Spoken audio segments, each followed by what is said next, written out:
നാലാം തരത്തിൽ പഠിക്കുമ്പോഴാണ് ആദ്യമായി എവറസ്റ്റ് കൊടുമുടി എന്ന വാക്കും അത് കീഴടക്കിയ പർവ്വതാരോഹകന്മാരെക്കുറിച്ചും കേൾക്കുന്നത്.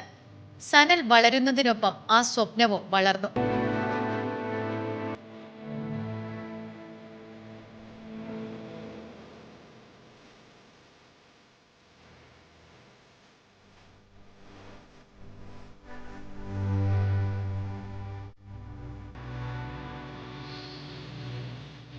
അങ്ങനെ 21 വർഷത്തെ പ്രയത്നത്തിനൊടുവിലാണ് സനൽ തന്റെ സ്വപ്നം യാഥാർത്ഥ്യമാക്കിയത്.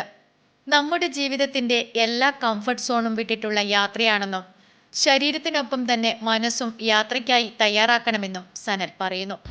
കുറേ കാലത്തെ ആഗ്രഹമായിരുന്നു എവറസ്റ്റ് കാണുക എന്നുള്ളത്. ഏകദേശം ഒരു 21 കൊല്ലത്തെ ആഗ്രഹമാണ്. അപ്പോൾ അതിനുവേണ്ടിയുള്ള പരിശ്രമത്തിലായിരുന്നു. അങ്ങനെ ആ ഒരു അവസരം, പ്രത്യേക സമയത്ത് അവസരം വന്നപ്പോൾ എവറസ്റ്റ് ബേസ് ക്യാമ്പ് വരെ പോകാൻ പറ്റി. പിന്നെ നല്ല അനുഭവമാണ്, നല്ല യാത്രയാണ്.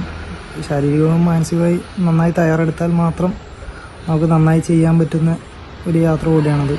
ലോകത്തിലെ ഏറ്റവും പ്രധാനപ്പെട്ട ഒരു അഡ്വഞ്ചറസ് സ്പോട്ട് കൂടിയാണ് എവറസ്റ്റ് ബേസ് ക്യാമ്പ്.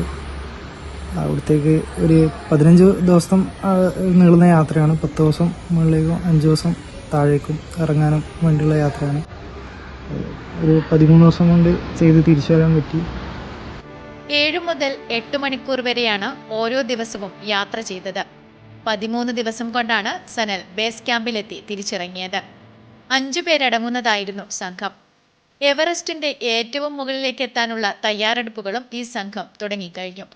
യാത്രയിൽ വീട്ടുകാർ നൽകിയ പിന്തുണയും വളരെ വലുതാണെന്നും സനൽ പറയുന്നു. ന്യൂസ് മലയാളം ഇടുക്കി ബ്യൂറോയിൽ ക്യാമറമാനായി ജോലി ചെയ്യുകയാണ് സനൽ ഇളമ്പച്ചി.